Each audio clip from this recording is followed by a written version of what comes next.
We're going to talk today about how to get your mind right. And I want to start by talking about why that's so important. So, getting our minds right, if you believe the scientists and ancient philosophers and mystics and great teachers, it's the most important thing we can do if we want to optimize our lives, if we want to live an optimal life. We've got to get control of the contents of our consciousness. We've got to be able to put our minds where we want, when we want. I currently have something, little ant there crawling on my ear or something. So being able to put our minds where we want, when we want is what it's all about. And this class is about helping us do that. But before we jump in, I want to talk about what that isn't like, right? So we can get our minds right. We can have our minds a little bit wonky. And again, great teachers talk about this. And I want to just establish the fact that it's normal to face challenges and to have problems getting our minds where we want it to be at different times in our lives.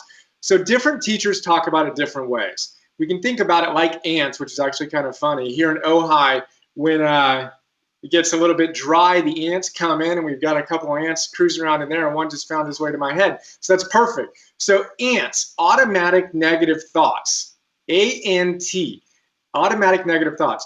Scientists tell us that we have a ton of thoughts every day, and the vast majority of those are automatic, and the vast majority of those are negative. It's crazy the stats they throw out. Automatic negative thoughts. Our brains have also evolved to be what they call Velcro for negative stuff and Teflon for positive stuff.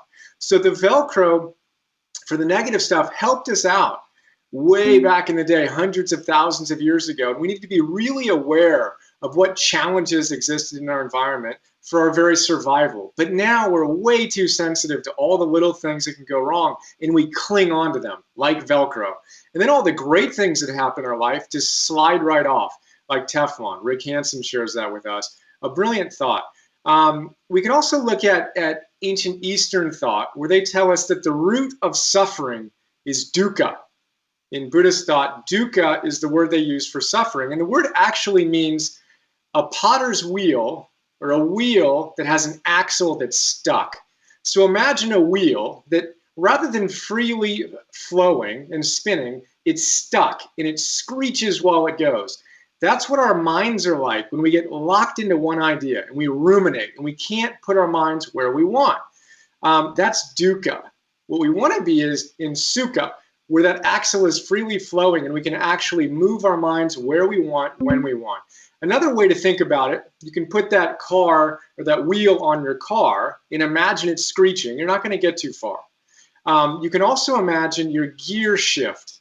And if you're stuck in reverse and you can't get out of reverse and you're always looking behind in your life and you can't think forward positively, you're going to suffer. If you're stuck in first gear and you can't get excited about life, you're going to suffer.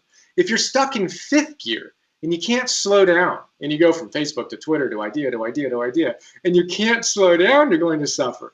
So the idea is we want to gracefully be able to shift our minds from gear to gear to gear, depending on what the situation demands. So those are some ways to think about it. Scientists also describe learned helplessness vis-a-vis learned optimism. So Martin Seligman wrote a book called Learned Optimism, father of the positive psychology, godfather of the positive psychology movement. But before he wrote Learned Optimism, he studied learned helplessness. Really quickly, they could bring dogs or people into a lab. We'll use an example of an experiment with dogs. Super simplified, 2 dogs. One dog is shocked, the other dog is shocked. The first dog can escape the shocks. He gets shocked and he jumps out of the little cage he's in. The second one can't escape the shocks. He tries everything he can, but he keeps on getting shocked. Bummer. That's stage 1. Stage 2 of the experiment. Both of those dogs come back. The first one gets shocked, and this time, both dogs can easily escape the shock. Super simple. So the first one gets shocked. He figures out how to avoid it and jumps out of the cage. All's good. The second one that was shocked and couldn't escape it before is shocked again. This time, he can easily avoid the shocks. But what he does is really interesting. Instead of trying to figure out how to escape the shocks, he curls up into a little ball and gets shocked again and again and again and again.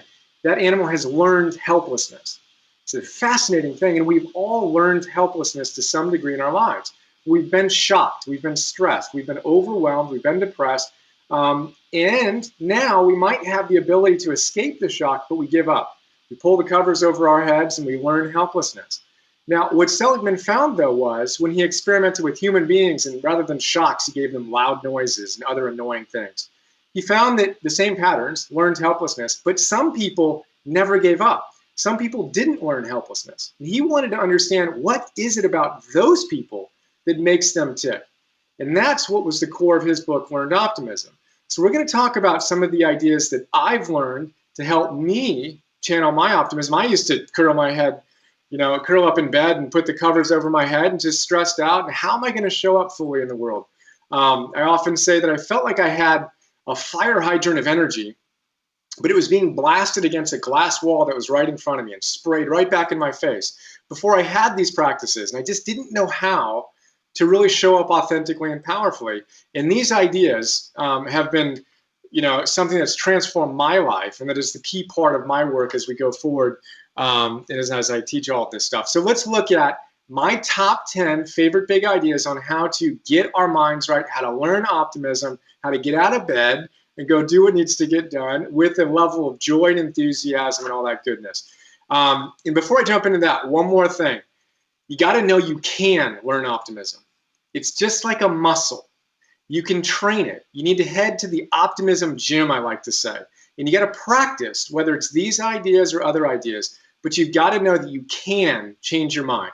Every single moment you're wiring your brain, and you can choose to do so in a constructive way or in a less constructive way. And hopefully you'll get some inspiration from these ideas and apply whichever ones resonate with you. But big idea number one on how to get your mind right is to meditate.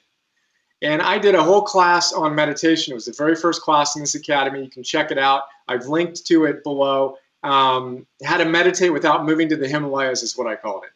And if we want to get our minds right, we want to train our attention, think of meditation as literally the gym for training your attention.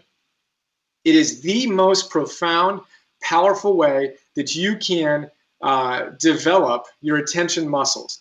Because if we want to develop optimism and we want to be able to put our minds where we want, when we want, that's not easy to do. You need to have a high degree of strength in your mind to do that. And meditation is an extraordinary way to build that capacity. So I'm going to keep this one quick. Check out that class for my top 5 reasons on why I think you should meditate and my top 10 reasons on how to develop a meditation practice. But know that that by far is the most extraordinary way to build your attention muscles. And you don't need to go nuts. You don't need to meditate, for 60 minutes a day in some cross-legged levitating position to get benefits.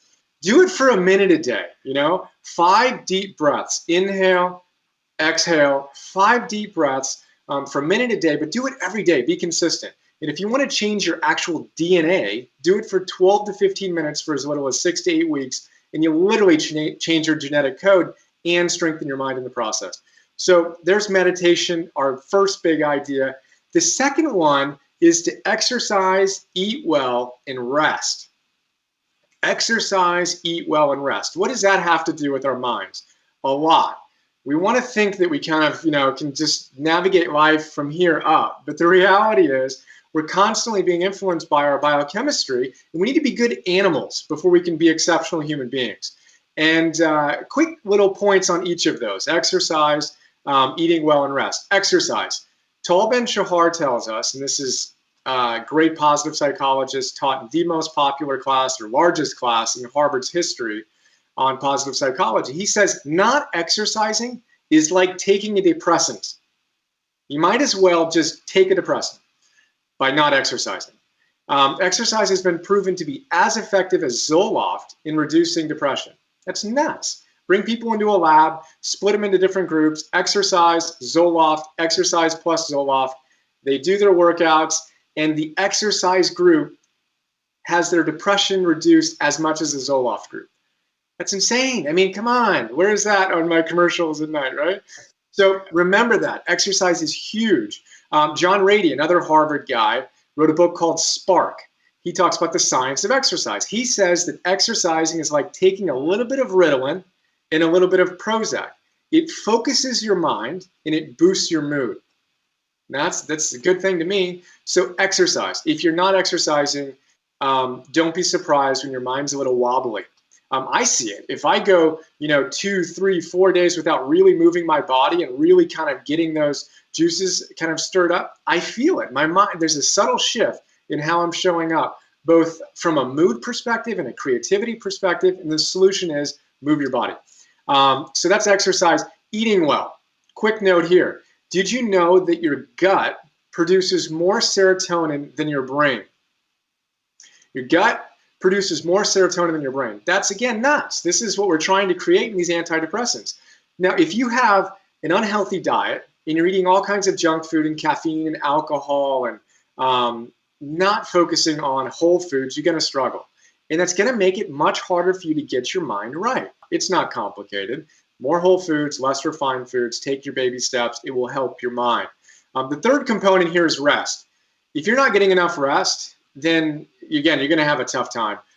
Being sleep deprived is as bad as being intoxicated. If you pull an all-nighter, that's as dangerous driving-wise as literally being drunk. It's nuts. So if you go back to our great-great-grandparents, they all slept 8 to 10 hours a night. It wasn't that big of a deal. Think about it. The light bulb didn't exist 100 plus years ago, 120 whatever years ago. Edison, whenever you were, thank you for the light bulb. And we didn't have the stimulation that we have now. You didn't have your little iPhone or your computer you can be on all night. So turn those things off. We like to play with the digital sunset in our house. We don't do it every night, but when the sun goes down, we turn off. And it's an amazing way to align with circadian rhythm. So you want to pay attention to that as you give yourself the best shot to get your mind right. So that's our second idea: exercise, eating well, and rest. The third big idea here is to be grateful. Super simple idea, but if you want to boost your mood by as much as 25%, science says just once a week, pay attention and write down 5 things for which you're grateful. 5 things you're grateful for. Again, scientists bring people into a lab. They split them into 2 groups. One group writes down 5 things they're grateful for once a week. The other group just writes down 5 random things or whatever they have them do. At the end of that experiment, in say 6 weeks, the group that wrote down the things they're grateful for are happier by as much as 25%. 25% boost in something as simple as that. Why is that? Because it's impossible to be depressed, overwhelmed, super stressed simultaneously with being grateful. You try it. I mean, what are you focusing on when you're stressed? You're focusing on all the things that are going wrong. Well, okay, we all have a lot of challenges in our lives, and sometimes we have more than others. But there's always the opportunity to focus on that which is going right. So the gratitude journal is a huge way to boost your mood and get your mind right. Another way is from the book, The Tools. The authors of that book have something called grateful flow. And they say the moment you feel a little cloud of ixos, I like to describe it as, kind of creeping over you, and your day is starting to get rained on, notice that. And again, to notice when we're off is the most important part of the process. And meditation helps us notice when we're off. When you're meditating and you notice your mind slipping into random thoughts rather than your focus of the meditation, you do that dozens of times, hundreds of times even, in a 12, 15, 30, 60-minute meditation practice. You're strengthening the capacity to notice when you're off. Huge skill to have. So when you notice that you're off, then focus on all the things that are amazing in your life. Get a grateful flow going, and it busts through that cloud of ixos so you can see the positive, and you can see the sun behind that cloud that's always there. And you can start with things that just aren't wrong. You're alive. If you're having a really hard time coming up with things you're grateful for, well, that's something to be grateful for.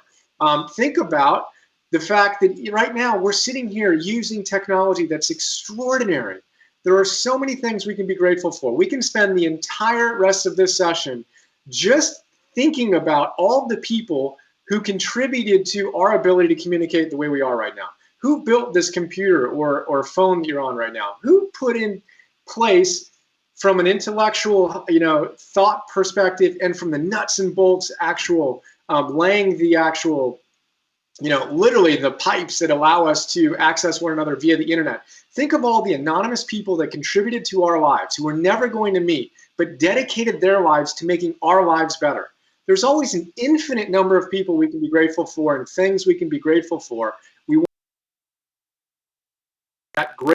So that's our third big idea is gratitude. Be grateful. Huge way to get our minds right and to shift from the negativity to the positive. The fourth one here is to choose an empowered response. So meditation's awesome. Being grateful is awesome. But the reality is every single moment gives us an opportunity to strengthen our attention muscles. And what we want to do is step in between stimulus and response. So a lot of times we think that when something happens in our lives, well, that just means that we respond a certain way. Someone cuts us off on the freeway, well, that elicits a response of frustration. Stimulus response. It's kind of like, the doctor hitting you in the knee and bam, you just have this knee-jerk reflex. Same thing with getting laid off or something more significant. Well, that's a bad thing. Well, it's a thing, but how we choose to interpret that is always up to us. And Viktor Frankl, the great psychotherapist who survived the Holocaust, the horrors of the Holocaust, said that anything can be taken from us, but one last freedom, the freedom to choose our response to any given moment. And when we give up that freedom and we say, well, I give up. I'm a victim to life. I can't do anything about it. That learned helplessness mentality. We're giving up the most sacred freedom we could ever imagine. So I don't want to discount challenging times that you might be facing or that we all face at different times because they're real. And we always have the opportunity to choose a more empowered response. And the trick is we want to practice that in the mundane stuff. So you want to notice how easily you get irritated with the little things in your life. And it might be the traffic incident. It might be, someone at work who says something or does something a certain way. Whatever it is for you, notice those little subtle irritants and realize that you're habituated to respond a certain way. Yet you still have a choice. You can still step in between that stimuli and your response and choose a more empowered one. Build that capacity with the little things. And as you do that, when the bigger things happen, you're going to have a stronger attention musculature to choose a more empowered response. So that's our fourth idea. The fifth one is bouncers and attorneys. So cognitive behavioral therapists tell us that we want to challenge our negative thoughts. That, again, we have those automatic negative thoughts coming up in our minds all the time, but we need to challenge them. We take them as true, as if because we have the thought, it's therefore valid. But it's not. And the reality is that the most negative thoughts are often the most unrealistic. They're the ones that are forgetting all the amazing things that are going on in life and the different ways that we can interpret the things that might be stressing us out or frustrating us. Now, I like to think of it leaning on a couple of great teachers. Alan Cohen shares both of these ideas, the bouncers and the attorneys. Imagine this. Imagine in your mind, you've got this bouncer that's kind of sitting out in front. You've got a velvet rope, right? And this bouncer's job is to make sure that only people slash thoughts with invitations get into your party. So only the positive thoughts, only the empowered thoughts are going to get into your party. You've got a bouncer who's sitting there saying, no, sorry, you're a little scruffy for me. You're not on the invite list. Can't let you in, That is what we want to have, a bouncer who's kind of, escorting the riffraff that we don't want into our consciousness out of the party. And then think about it that you have an attorney as well. So imagine having two attorneys in your mind. And these attorneys are arguing either for the good stuff, the empowered thoughts, or the negative stuff, all the things that are wrong in your life, right? Now, which attorney is going to win? Well, first of all, if you only have one attorney in your mind, the one that's arguing for the negative stuff, that attorney will win every single time because you literally are putting up no defense. So at the very least, bring in another attorney who's challenging the negative attorney's ideas and thoughts of what's right. And then the one that's going to win is the one that you pay the most, Alan Cohen says. Well, how do you pay these attorneys in your mind? You pay them with the amount of attention you give. So if you give your attention to the negative thoughts, that attorney is going to win. If you give more attention to the positive and you challenge these thoughts, you look at it, you write it down, you dispute the thoughts. Oh, my life is screwed because this happened. Okay, that's one possible perspective. Can you come up with some alternative perspectives? Well, this job layoff, it's unfortunate. It's stressing me out. There's all the things that are wrong. I now don't have a consistent income. My family's depending on me. What are we going to do? We have a mortgage. Those are real thoughts. But can you juxtapose that with the opportunities that are always there in that challenge?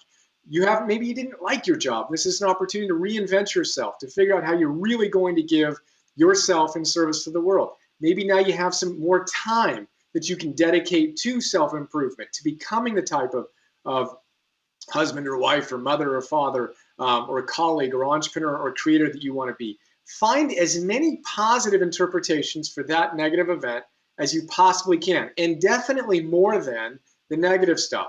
That's how we have our attorneys put to work. So bouncers and attorneys, it's a really fun, playful idea that's grounded in cognitive behavioral therapy of challenging our negative thoughts, not letting them just run rampant throughout our minds. So that's our fifth idea. The sixth idea here is to play the equanimity game, which we're going to play after I take a sip of water.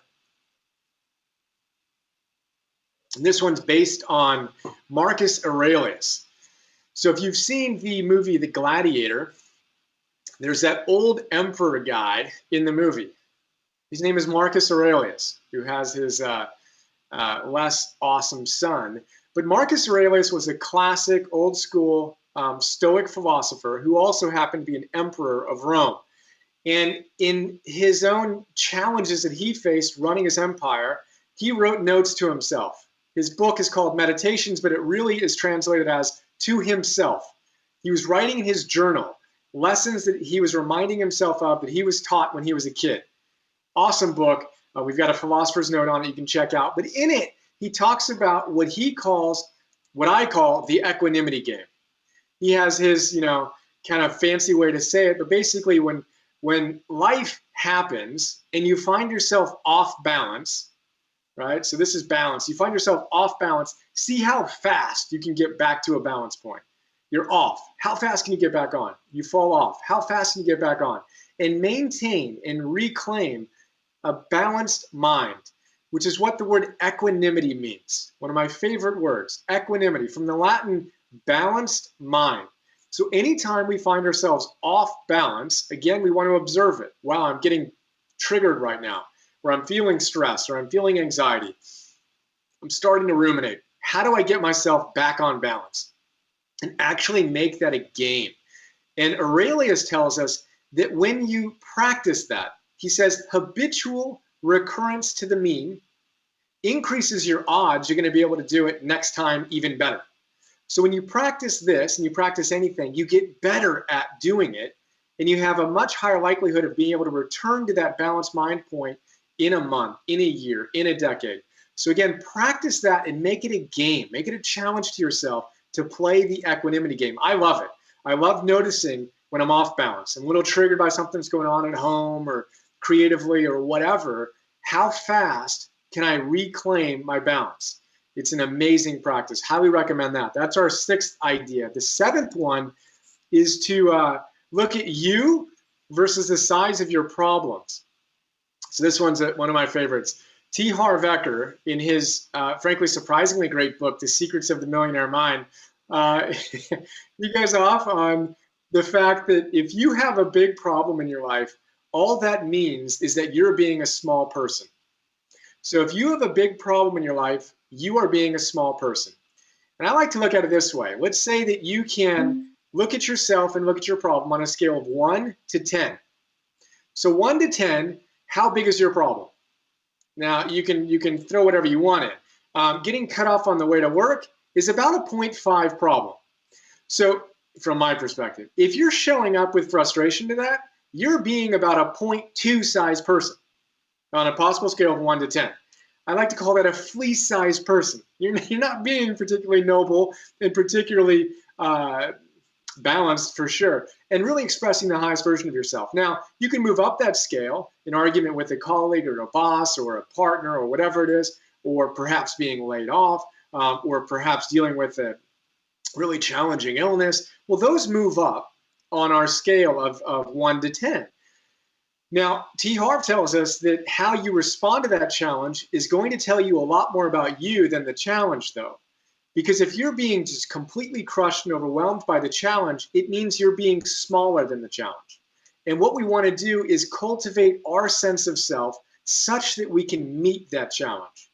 And we can be bigger than the challenge. And we can approach it as an opportunity for us to grow rather than an opportunity for us to give up and complain and criticize.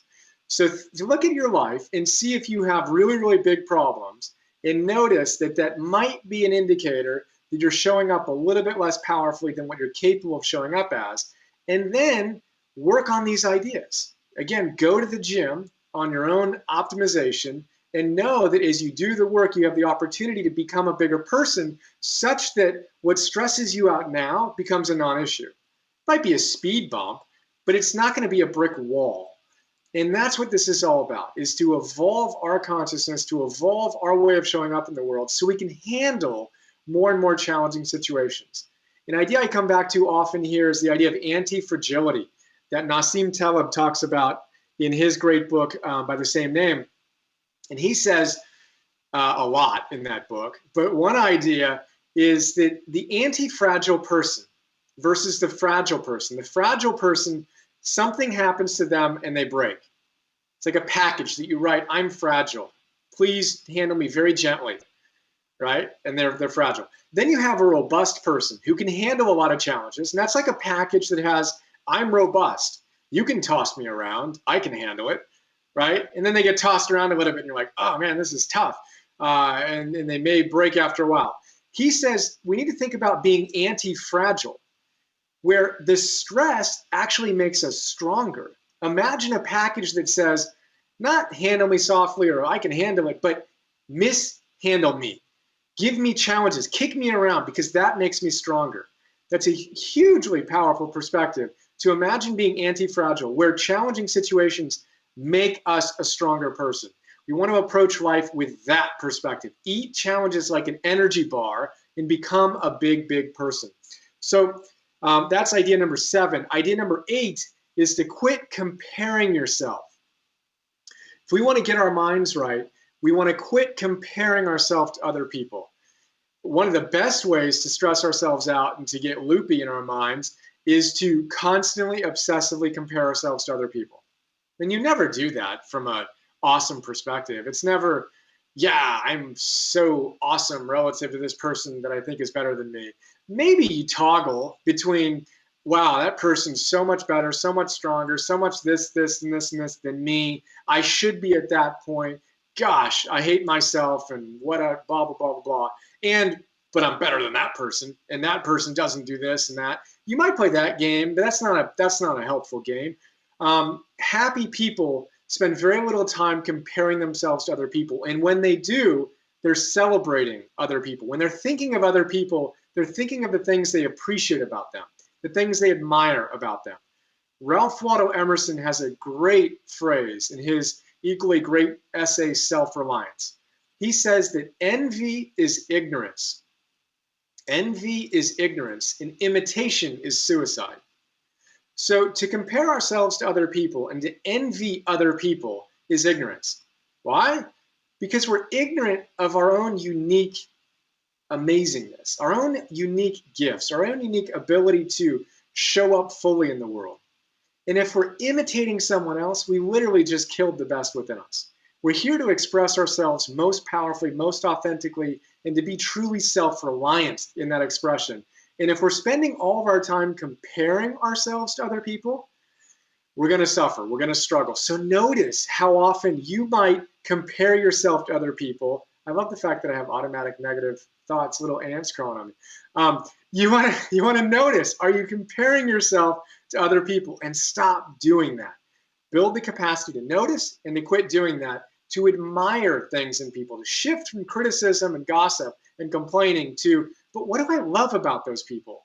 Eknath Easwaran The great meditation teacher who wrote a great book called Conquest of Mind, among others, he says he disciplined himself that whenever he found himself irritated with someone and wanting to complain about them in his mind or to others, he would quickly unroll all the things he admires about them.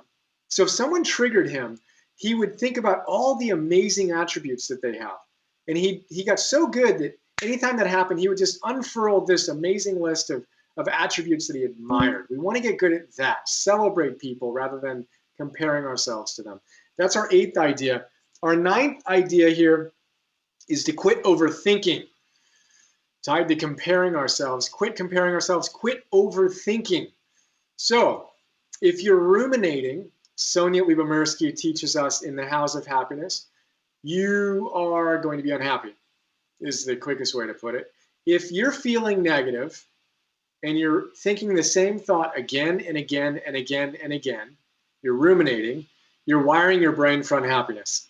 And you will not have a really strong chance at sustainable happiness until you quit ruminating. So you want to notice when you're off, and that's not the time to solve all of your life's problems. That's the time to notice and to say, wow, I'm just not feeling it right now. Rather than have that repetitive thought go on again and again and again, that dukkha, that wheel that's screeching, that's stuck on the same thought.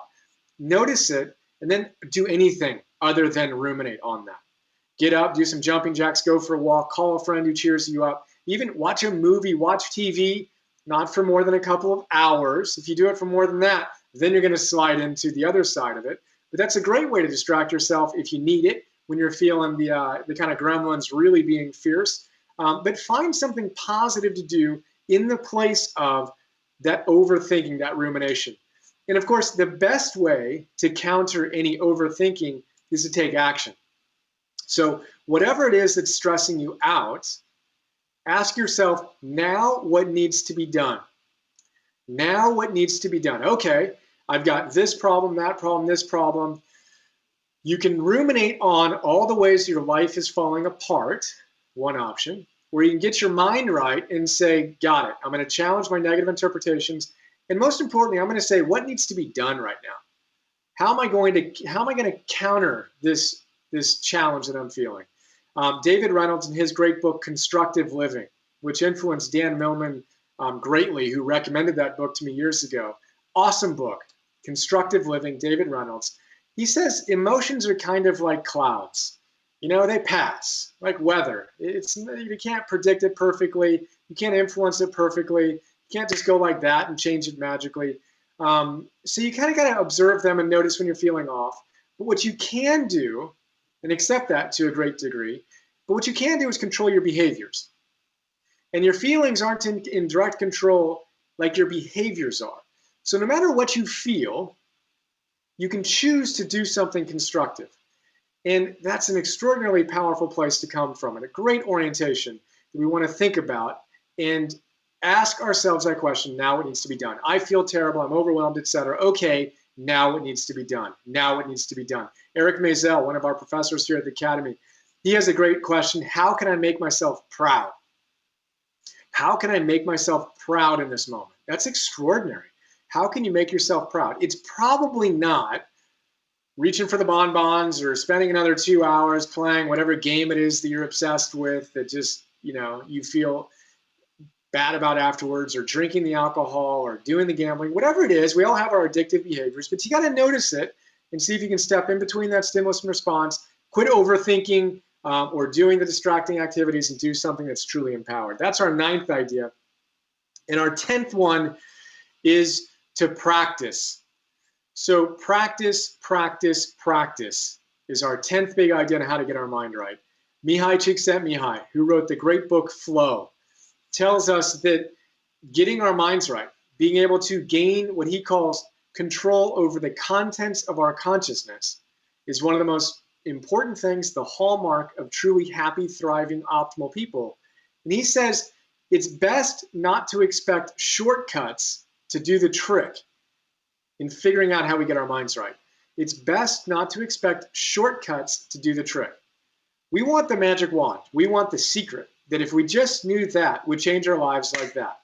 Well, guess what? It took years and decades for us to develop the habits of thinking that we have now, and we're not going to change them overnight. This is not how it's going to happen. You might have an insight, you might have an inspiration, and even an enlightened experience of awareness of, wow, I was living in ignorance. This is my truth. This is how it all works. And those are really nice, definitely inspiring. But if you don't have the practices to integrate those insights into your life, so you move from that state experience, as Ken Wilber describes it, into a way of being, that state becomes a trait of who you are. If you can't make that happen, then it really doesn't matter. And it's actually almost even more frustrating because you know what's possible, but you aren't there. So the way to master that is to practice. One of my favorite phrases is from S.N. Cuenca: work diligently, diligently. Work patiently and persistently, patiently and persistently, and you're bound to be successful, bound to be successful. So we want to practice, practice, practice, practice, practice. And anytime you find yourself off, have fun getting yourself back on balance, finding your equanimity again, and putting these tools in place. And know that each time you do that, you're wiring yourself for a higher degree of success down the road. And if you're willing to give yourself not days or weeks to experiment with this, but months and years and decades, and know that, as the Buddha tells us, little by little, one becomes good. Just like a water pot is filled with water, drop by drop by drop. And the old me used to want to spray that water pot and fill it up instantly with that, again, that fire hydrant, that hose blasting with water. But what happens when we have kind of that manicky, I got to change everything right now and it's got to work, there's the overwhelm that comes, and it's kind of like taking that precious water pot and squirting it all around the room, nearly breaking it. We want to orient to the little by little, drop by drop, moment to moment to moment. We have an opportunity to put these ideas into practice or not. And each one of those moments is extraordinary. So let's kind of compile a day full of those positive steps plus one into your potential, and see what we can do through that practice, practice, practice. So those are our 10 big ideas. It's funny because I actually altered these ideas shortly before the class as I was preparing and meditating and reflecting. I could share 20 other ideas with you, but these are my 10 favorite. Let's go through them quickly. First, we talked about what meditation isn't. The crazy little automatic negative thoughts, the Velcro clinging on, the learned helplessness. And we talked about the fact that we can change our minds. Hit the gym, you can change the way you show up in the world and get your mind right, which is a big thing to think about, because oftentimes we get overwhelmed and we think we just got the unlucky DNA, crapshoot. And there you go, it's my genes. I have a fixed mindset. It must mean something's wrong with me.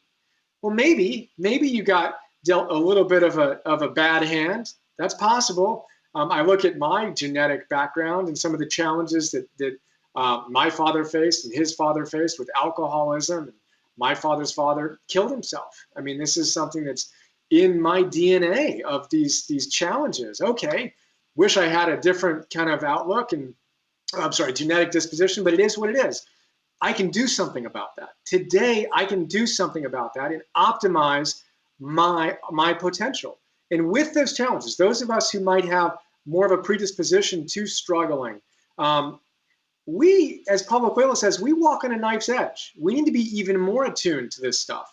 We just can't fall into some of the habitual behavior that other people might be able to get away with. That's how I frame it now. And it's an exciting opportunity. I reframe that as, this is my opportunity to have humility, to understand how people are struggling and how I've struggled, and to take it seriously and to do these things. And the ups and downs that I experienced in my life, I can't experience to the degree I did in the past when I exercise, when I meditate, when I eat well, when I practice these ideas. Now, if I stopped practicing them, I don't want to know what I would feel like. That's scary to me. Like, I know that if I gave it 6, 12, 18, 24, 36, 60 months, very likely I would experience a lot of the challenges that I have in the past. So we have the opportunity to take what we have and work with it. So our 10 ideas were meditation. If we want to train our attention, meditation is a huge way to do it. Exercising, eating well, and resting. That was our second big idea. Not exercising is like taking a depressant. If you're funky and you're not exercising, move. Go out, and if it's walking, walk. Get yourself going. But ideally, you want to work out moderately to intensely 3 times a week minimum, 3, 4, 5 times a week. Our bodies evolved to move. You want to eat better, more whole foods, less refined foods. We have so many great teachers in the academy talking about all of these ideas. Check them out. Start implementing these ideas. Don't get stressed about all the ideas. Pick one. Pick the one idea from this class, the one idea from another class, and make that part of your life. And if you do that consistently, you're going to see huge changes. And then rest, huge idea there. We want to be grateful. Boost our happiness by as much as 25%. Grateful flow. You feel that cloud coming over you. Think about things you're grateful for with that flow. Number 4 was choosing an empowered response. Step in between stimulus and response. Moment to moment to moment. Practice with the little things, and you'll see proficiency and strength with the bigger things. Big idea number 5 was our bouncers and attorneys. Challenge our negative thoughts. The velvet rope and the attorneys arguing with one another, and pay the good guy or gal more. Play the equanimity game. Off balance, get back on balance. Balance of mind. Number 7 was you and your problems. If you have a big problem, you're being a small person, cultivate your integrity such that you can handle bigger and bigger challenges. Quit complaining, etc. Number 8, quit comparing yourself to other people. Not a good idea. You are who you are. Your challenges, your gifts, manifest those. Have fun with that. Number 9 is overthinking. Move from overthinking to now what needs to be done. And number 10 was practice. Diligently, patiently, persistently. And I promise you, over the long run, you're bound to be successful. So we can talk for hours and weekends, but there you go.